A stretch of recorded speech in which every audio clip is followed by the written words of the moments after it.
오늘도 우리를 사랑하셔서 은혜 베풀기를 원하시는 하나님, 오늘도 하나님이 생명과 복으로 주시는 말씀을 전하고 듣는 귀한 심령들이 되어지기를 원합니다. 오직 성령께서 말하게 하심을 따라 전하는 주의 말씀이 되게 하여 주시옵시고, 듣는 이들도 성령의 감동하심을 따라 성령이 교회들에게 하시는 음성을 들을 수 있게 도와 주시옵소서. 믿음으로 헌금한 손길들 위에 복을 주셔서 보이는 것들이나 잡히는 것들로 인하여 근심하며 사는 인생이 아니라 보이지 아니하는 신령하고 주님 주시고자 하시는 아름다운 주의 나라를 꿈꾸는 믿음으로 근심하며 또 주 예수로 인하여 결단하는 신령한 심령들이 다 되도록 도와주시옵소서. 예수님의 이름으로 기도하였습니다. 아멘. 하나님의 말씀은 사도행전 2장 1절에서 4절까지 말씀을 함께 같이 합독하겠습니다. 사도행전 2장 1절에서 4절까지 말씀을 함께 같이 합독하겠습니다. 함께 읽겠습니다. 사도행전 2장 1절에서 4절입니다. 함께 읽죠. 시작. 오순절날이 이미 이름에 그들이 다 같이 한 곳에 모였더니 호련히 하늘로부터 급하고 강한 바람 같은 소리가 있어 그들이 앉은 온 집에 가득하며 마치 불의 혀처럼 갈라지는 것들이 그들에게 보여 각 사람 위에 하나씩 임하여 있더니 그들이 다 성령의 충만함을 받고 성령이 말하게 하심을 따라 다른 언어들로 말하기를 시작하니라. 아멘. 오늘은 미리 말씀드린 대로 성령 강림절, 우리가 흔히 구약의 말로는 맥주감사절이라고 불리우는 주일입니다. 그래서 오늘 설교 전에 그 얘기를 좀 잠깐 하고 오늘 설교를 하려고 합니다. 오늘 성경 본문에 보면 2장 1절에 오순절날이 이미 이름에 이렇게 말하고 있죠. 이 오순절이 말 그대로 50일째 되는 날이라 하는 뜻입니다. 원래 순이라고 하는 것이 열이라고 하는 뜻이니까요. 그래서 뭐로부터 50일째 되는 날이냐 하면 원래는 6월절로부터 50일째 되는 날이에요. 그럼 이제 6월절 설명을 또 드려야 되겠죠. 이스라엘 사람들이 애굽에서 400년 정도 종살이를 하다가 그 애굽왕 바로에게서 탈출해가지고 자유자가 되게 하는 데에 10가지 재앙을 하나님께서 허락하셨는데 그 중에 맨 마지막 재앙이 바로 장자를 죽이는 재앙입니다. 장자를 죽인다는 것은 결국은 그 집안에 이제 대가 끊긴다는 얘기니까 전 가문이 다 죽는다는 얘기겠죠. 그래서 그 가문을 살리기 위한 방법으로 주신 것이 유월절인데 사람을 대신해서 양을 한 마리 잡아서 죽여서 그 피를 가지고 문 위와 양옆에 바르고 사람들이 다 그 집 안에서 하룻밤을 기다리고 있으면 죽음의 천사가 그렇게 피를 바른 어린 양의 희생으로 발려진 피가 있는 집은 죽이지 아니하고 넘어갔더라 하는 것이 바로 이제 유월절입니다.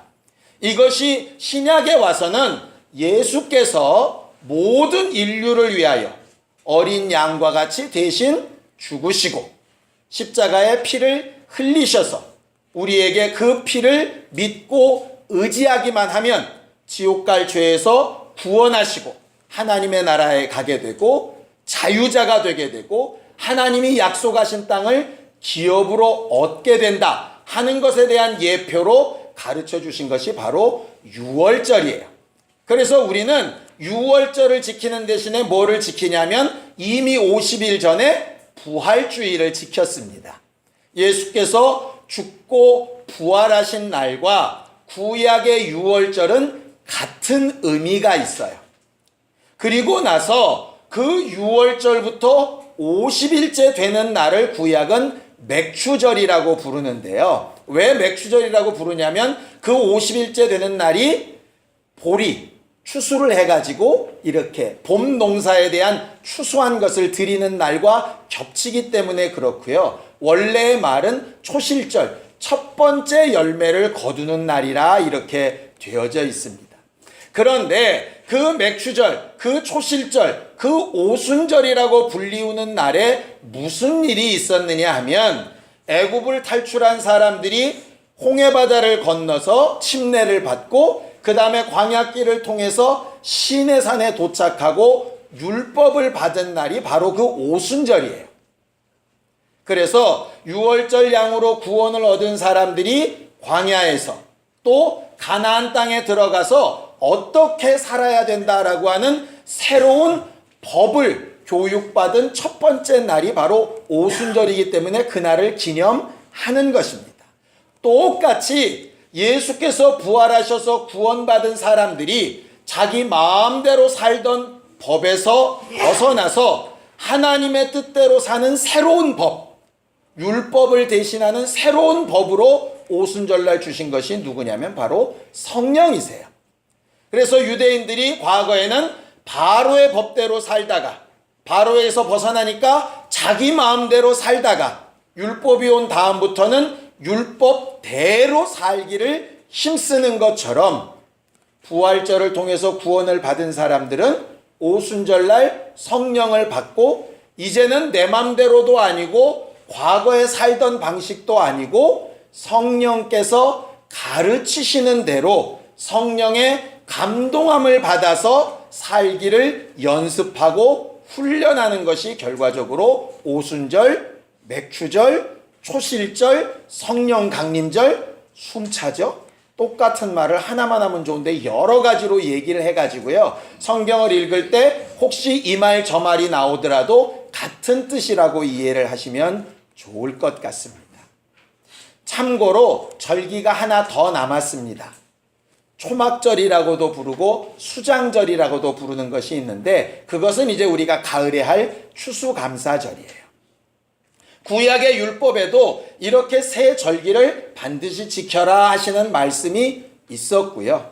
신약에 와서는 그 절기를 꼭 지켜라 이런 명령은 없지만 그 의미가 우리에게 영향을 미치는 것이 대단히 크기 때문에 부활절도 기념하는 것이고 맥추감사절, 성령 강림절도 우리가 기념하는 것입니다.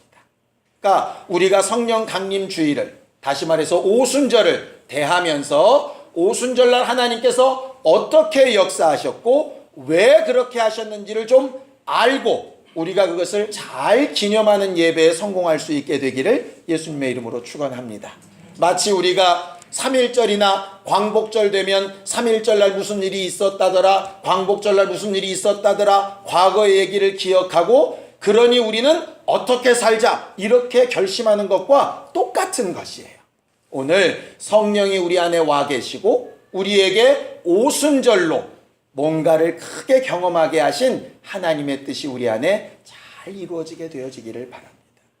하나님은 여러 가지 모양으로 자신을 설명하시는데요.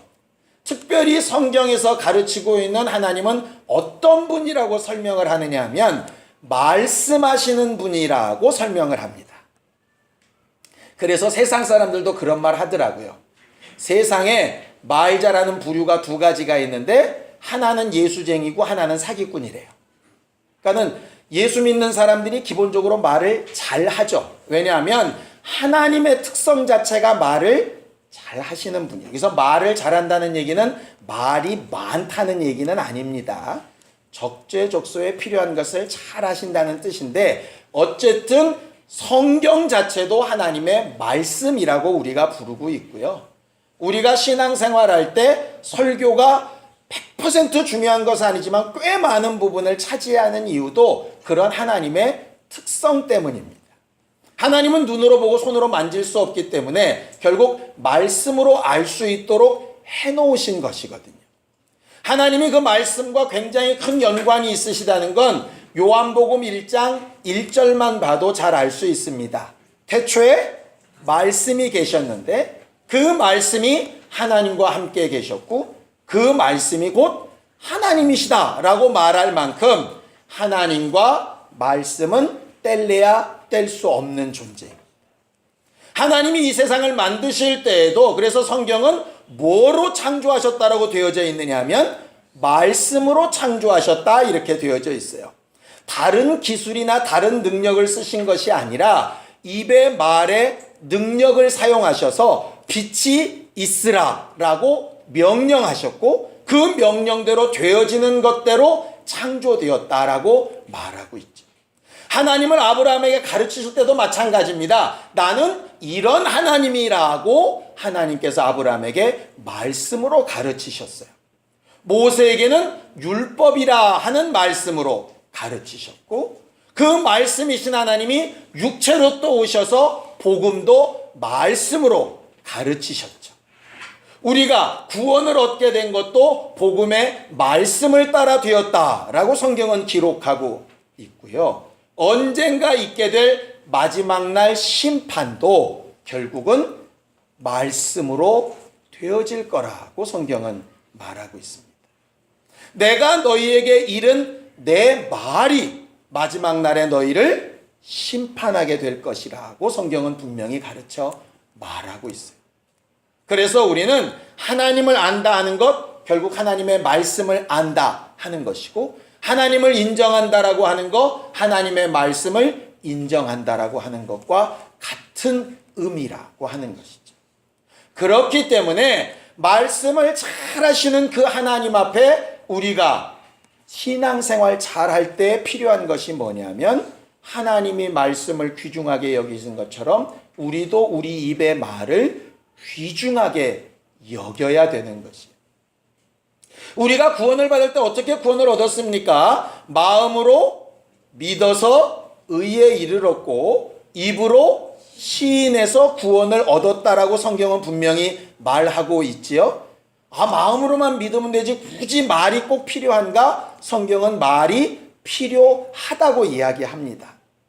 이 말은 뒤집어서는 해석하지 마세요. 말 못하는 사람은 그럼 구원을 못 받는다는 얘기냐? 그 얘기가 아니라 성경은 말을 예수께서 어떻게 설명하고 계시냐면요. 말이라고 하는 것은 마음에 가득한 것이 입 밖으로 나오는 것이라고 이렇게 설명하고 있어요. 그래서 과거 율법의 사람들은 이걸 먹으면 정결해지고 저걸 먹으면 부정해지고 이렇게 안으로 들어가는 것이 잘못된다고 생각을 했었는데 예수님은 바꿔서 들어가는 것은 다 감사함으로 받으면 괜찮지만 나오는 것은 문제가 심각하다는 거죠. 그래서 우리가 예수 믿는 사람은 이거 마시면 안 돼, 저거 피면 안 돼 이렇게 얘기하는데 사실은 예수의 마음은 뭘 마시자 말자, 뭘 피자 말자보다 더 중요한 게 뭐라고 말하고 있느냐가 더 중요하다는 거예요. 안 마시고 안 펴도 말을 내 안에 있는 죄성을 가지고 하고 있다면 그는 예수의 사람이라고 보기 어려운 거예요. 혹 입으로 들어가는 것들은 혹 정결해 보이지 못할지라도 속에서부터 나오는 입의 말이 믿음과 정결함으로 충만하다면 하나님께서 얼마든지 인정하실 만하다 하는 것이죠. 이걸 착각했던 것들이 바리새인들이라서 겉으로 행동만 조심하면 뭔가 신앙생활을 잘하고 있는 것처럼 착각을 했던 것이고요.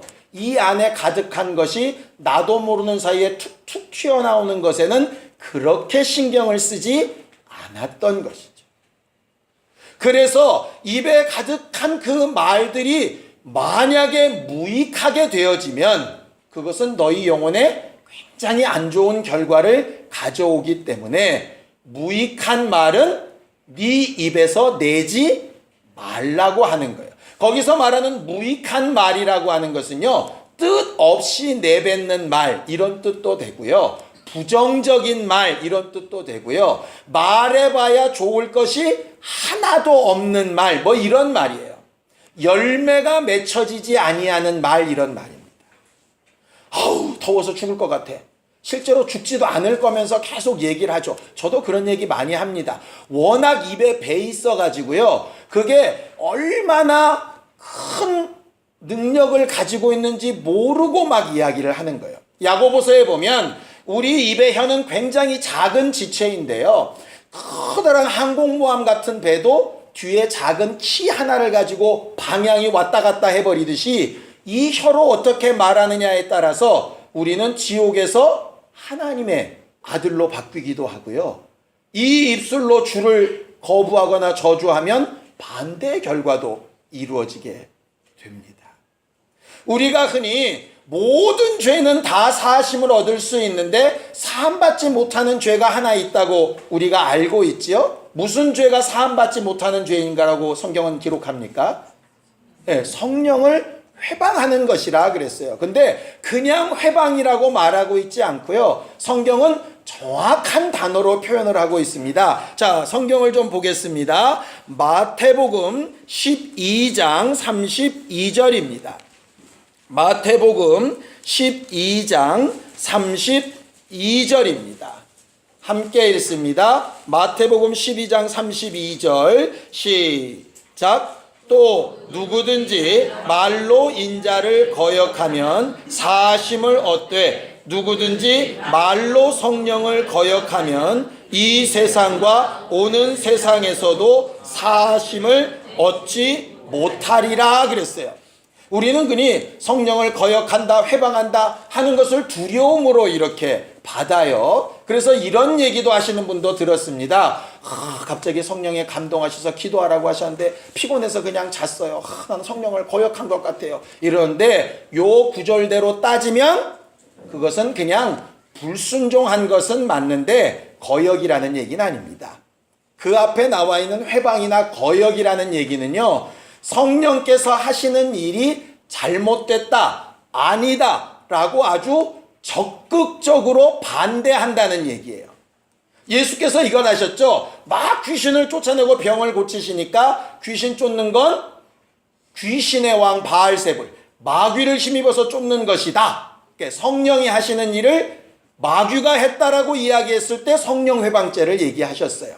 그러니까 성령이 하게 하시는 일을 적극적으로 잘 알지도 못하면서 부인하고 반대하는 것을 가르쳐 거역 회방이라고 말하는 것이지, 감동이 확 됐는데 몸이 약해서 아니면 게을러서 아니면 나중에 라고 미뤘다가 안 한 것을 거역이나 회방이라고 말씀하시지는 않는다 하는 것이죠.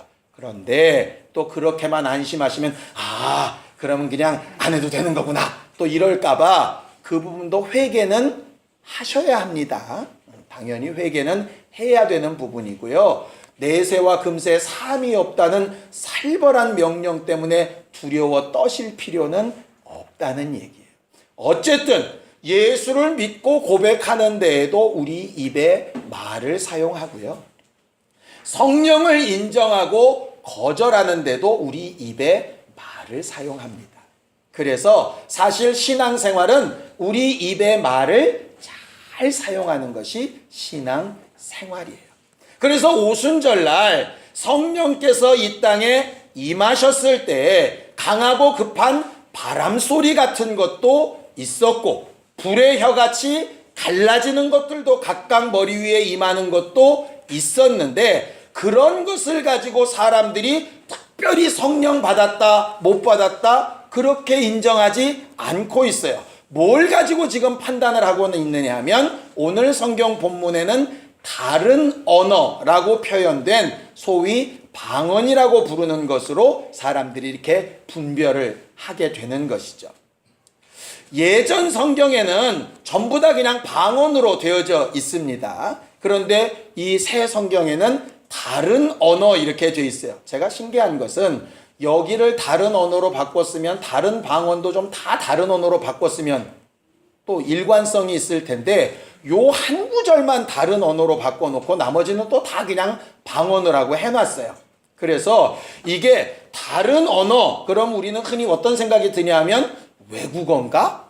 이렇게 생각이 들잖아요. 그래서 이게 외국어라는 얘기인지 아니면 진짜 무슨 알지 못하는 무슨 말이라는 얘기인지 싶어서 성경을 찾아봤더니, 원래 헬라어 본문에는 새로운 혀 이렇게 되어져 있습니다. 그러니까 새로운 말이라는 뜻이에요.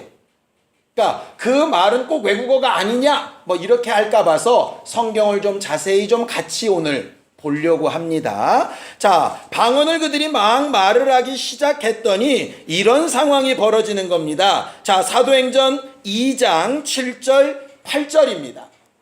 함께 읽습니다. 사도행전 2장 7절 8절입니다. 함께 읽죠. 시작. 다 놀라 신기하게 여겨 이르되 보라, 이 말하는 사람들이 다 갈릴리 사람이 아니냐.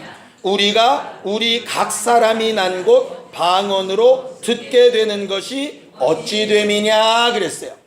예루살렘에 있었던 제자들이 모여서 기도하는데 성령이 내리셨고 그들이 갑자기 급하고 강한 바람소리 같은 소리와 불의 혀같이 갈라지는 것을 임하신 것을 본 다음에 막 새로운 말을 하기 시작했어요.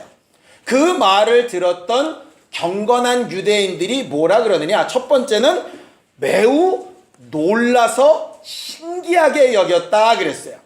신기하게 여긴 것은 두 가지일 수 있겠지요. 첫 번째는 무식해 보이는 이스라엘 사람들이 외국어를 아주 능통하게 하면, 우리가 볼 때 시장에서 일바지 입고 막 이렇게 생선 이렇게 만지는 할머니가 갑자기 독일 사람을 보더니 독일어를 막 하는 거예요. 너무 놀랍고 신기하죠? 뭐 그렇게 느껴질 수 있겠죠. 두 번째는 전혀 알아듣지 못하는 말을 하는데 듣는 사람들이 다 각각 알아듣는 거예요. 근데 오늘 성경은 뭐라고 얘기하냐면 8절에 보면 우리가 우리 각 사람이 난 곳 방언으로 듣게 되는 것이 어찌 됨이냐 이렇게 되어져 있어요. 그러니까는 저들은 막 이상한 말을 하는 것 같은데 듣는 사람들이 자기들 나라 말로 들린다는 거죠. 그러니까 굉장히 신기한 거예요. 목사는 뭘 근거로 그렇게 얘기를 하는 거냐? 자, 13절을 보겠습니다. 사도행전 2장 13절. 함께 읽습니다. 시작. 또 어떤 이들은 조롱하여 이르되 그들이 새 술에 취하였다 하더라 그랬어요. 알아듣는 사람은 놀라서 신기해서 어떻게 우리가 저 말을 이렇게 알아듣고 있지? 이렇게 놀라고 있고, 못 알아듣는 사람들은 놀리는 거예요. 야, 낮부터 술 취해가지고 헛소리 하냐? 저 뭔 말이야 저거? 이렇게 못 알아듣는 사람들이 있었더라 하는 것이죠. 이 말을 사도 바울은 더 분명하게 이렇게 이야기합니다. 자, 고린도전서 14장 2절입니다. 고린도전서 14장 2절입니다. 함께 읽겠습니다. 고린도전서 14장 2절입니다. 함께 읽습니다. 시작. 방언을 말하는 자는 사람에게 하지 아니하고 하나님께 하나니 이는 알아듣는 자가 없고 영으로 비밀을 말함이라 그렇게 되어져 있어요. 바울은 분명하게 방언은 외국말이 아니라 영으로 하는 기도다. 하나님께 직접 하는 것이라 사람들은 알아들을 수 없다. 그런데 아까 사도행전에는 왜 알아들었느냐? 그 뒤에 보면 방언을 말하는 사람은 자기 영혼이 무슨 말을 하는지 알지 못하니까 방언만 말한다고 좋아하지 말고 통역하는 은사가 있기를 구해라. 그래서 통역하는 자들이 없다면 막 나서서 그렇게 하지 말아라. 이렇게 이야기한 것이죠. 이 말은 교회 안에서는 방언으로 기도하지 말라 이 말이 아닙니다. 그 말은 고린도 교회에 어떤 일이 있었냐 하면 방언을 하는 사람은 못하는 사람들을 무시하는 거예요. 성령도 못 받은 사람이라고. 예언을 하는 사람들은 예언 못하는 사람들을 무시하고요. 귀신 쫓는 사람들은 못 쫓는 사람들을 무시하고 병 고치는 사람들은 못 고치는 사람들을 무시하는 거예요. 예수의 피로 다 구속받은 사람들인데도 불구하고 자기는 좀 더 뭔가 할 수 있다고 막 무시하는 거예요. 그렇게 무시하는 일이라면 교회에서 하지 말라는 거예요. 그래서 사도 바울이 얘기하는 게 모든 것이 가하나 예언도 방언도 은사도 다 좋다. 그런데 그걸 가지고 영혼을 살리고 덕을 세우고 위로하고 하는 것이 아니라 너 잘난 걸 드러내는 것이라면 못하는 게 차라리 낫다. 이게 이제 고린도전서의 말씀이지요. 결국 성령이 우리 안에 들어오셔서 성령께서 우리를 인도해 나가시는 모든 과정이나 방법을 가르쳐 주시는 이유에는 목적이 있습니다. 방언을 말하게 하시는 것이 목적도 아니고요. 귀신 쫓고 병 고치게 하는 것도 목적이 아닙니다. 능력을 나타내고 은사를 드러내고 뭐 신비한 일을 하고 이게 하나님의 원래 목적이 아니에요. 원래 목적은 하나님의 말씀, 그 복음이 복음되도록 잘 전달될 수 있게 그 도구로서 필요한 것이죠. 사실 이 마이크가 있으면 제가 여러분들한테 더 설교를 잘 전할 수 있지만 사실 이거 없어도 얼마든지 설교하고 복음 전할 수 있습니다. 예배당이 있으면 함께 모여서 이렇게 예배할 수 있어 좋지만 이거 없으면요, 저 앞에 운동장 가서 사실 예배해도 별 문제 없는 것이라 이 말이에요. 있으면 더 좋은 것이지만 없다고 큰 문제가 생기는 게 아닌 것이 바로 이런 것들의 문제예요. 그러니까 우리는 더 좋은 것을 구하는 것은 좋은데 그것이 자기의 의나 자랑이나 아니면 어떤 자기 가치가 돼버려 버리면 진짜 중요한 걸 잃어버린다 하는 것이죠. 제가 오늘 설교를 준비하다가 방언 얘기를 많이 해서 그러니까 방언해야 됩니다 이 말을 지금 하려고 하는 것이 아니고요.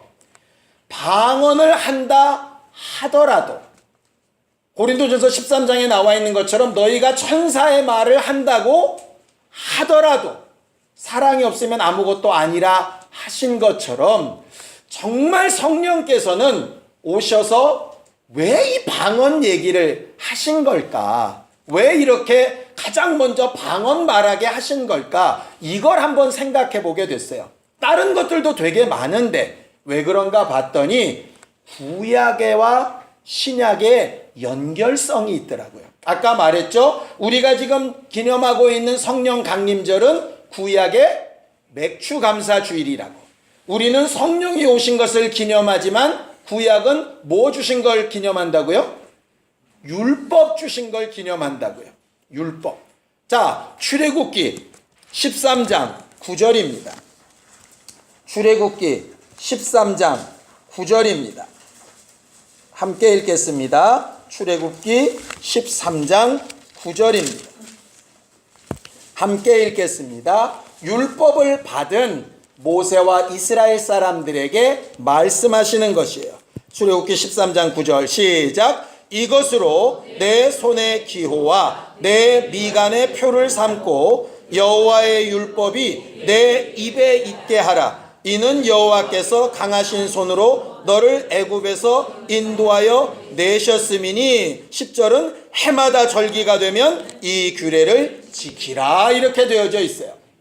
결과적으로 율법을 어디에 두라고 첫 번째 명령하셨냐면 내 입에 두라고 명령하신 거예요. 왜냐하면 입으로 시인해서 구원을 시작했으니까 시작한 거기부터 지배를 받아야 되는 것이에요.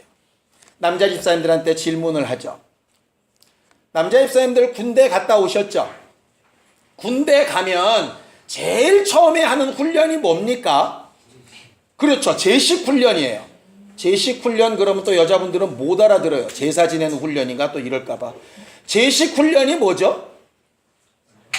네, 앞으로 가, 우양우, 좌양좌 뭐 이거예요. 저는 논산훈련소 처음 갔더니요. 첫날 2시간 가까이 됐던 것 같아요. 침상 위로 올라가, 침상 밑에 내려가, 일어나, 앉아. 이걸 한 2시간 한 것 같아요. 처음에는요, 죄송합니다. 막 욕이 나오려고 그래요. 뭐 하는 거야?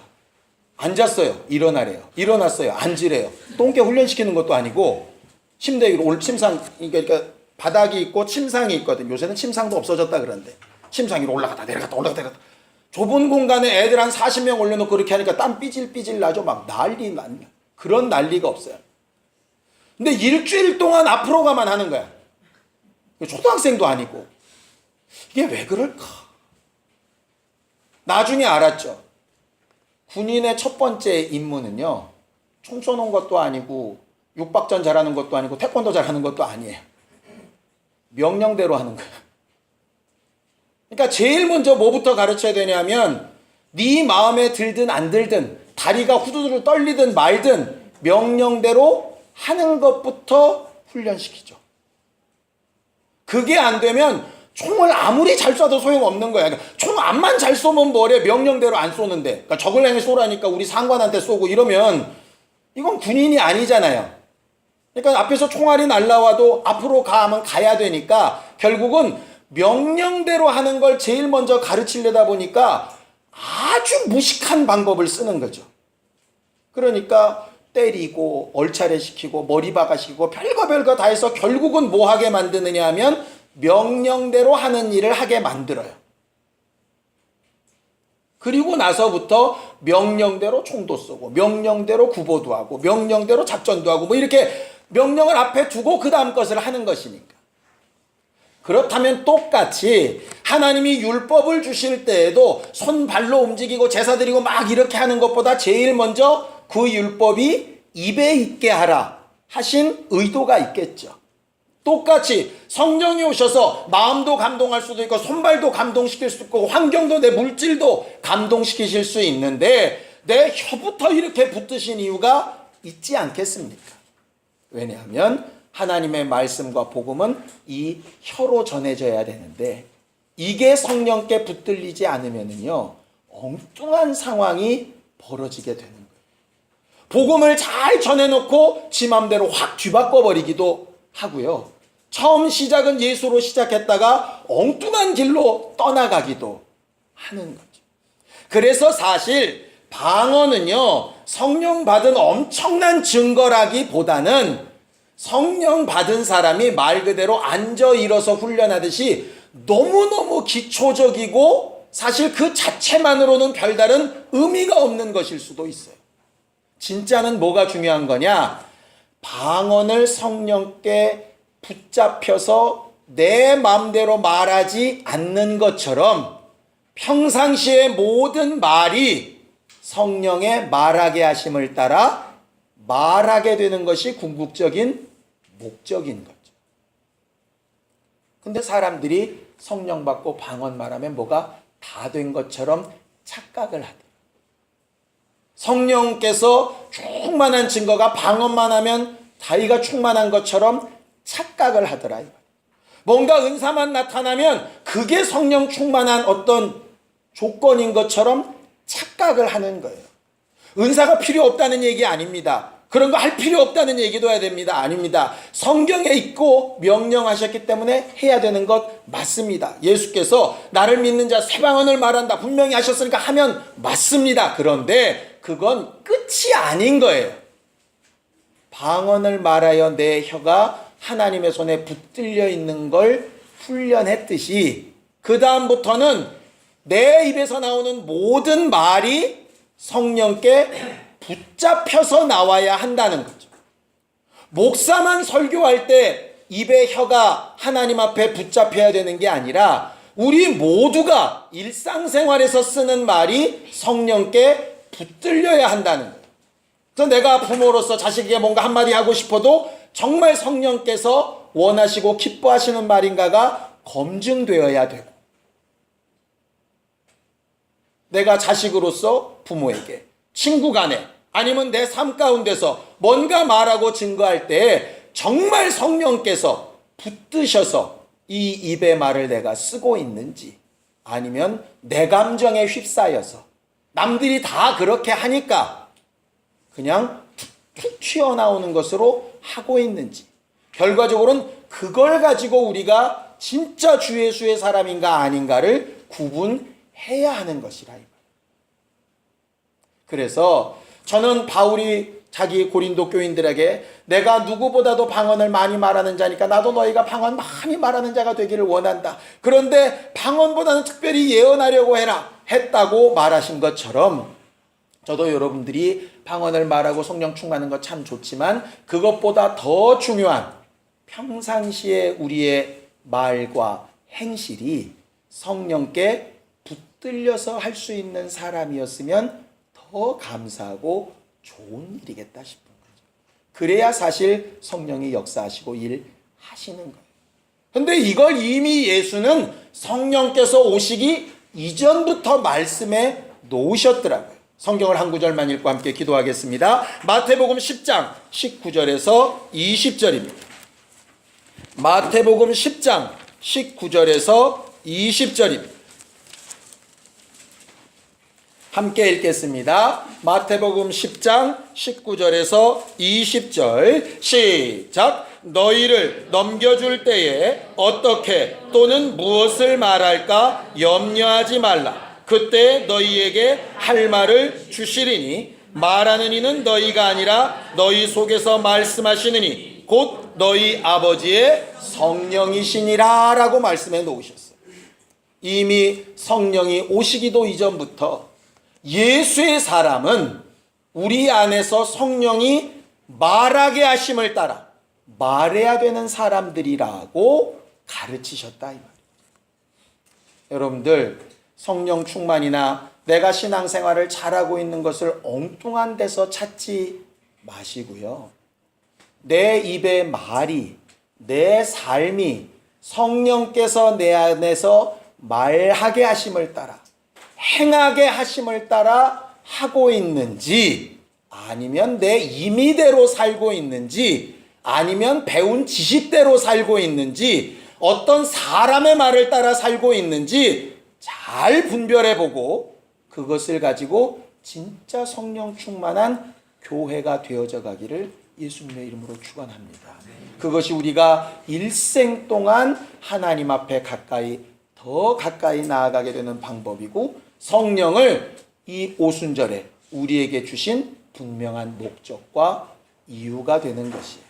주님 앞에 서게 되는 그날에 우리의 언행심사가 하나님 앞에 그렇게 발견되어지기를 예수님의 이름으로 축원합니다. 기도하겠습니다. 하나님 아버지, 우리는 성령으로 인하여 말하기를 시작하고 성령으로 인하여 행동하기를 시작하는 교회가 되기 원합니다. 성찬에도 순종한 것처럼 주의 말씀에 일평생 순종하는 우리 모두가 되도록 도우시고 인도하시며 하나님을 기쁘시게 하는 믿음에 성공하는 우리 모두가 되도록 역사하여 주시옵소서. 예수님의 이름으로 기도하였습니다. 아멘. 이제는 우리 주 예수 그리스도의 은혜와 하나님 아버지의 극진하신 사랑과 성령님의 감동하시고 역사하시는 분명한 증거가 성령의 말하게 하심을 따라 말도 하고 행동도 하기를 결심하는 우리 모두 위에 이제부터 영원까지 함께 있을지어다. 아멘.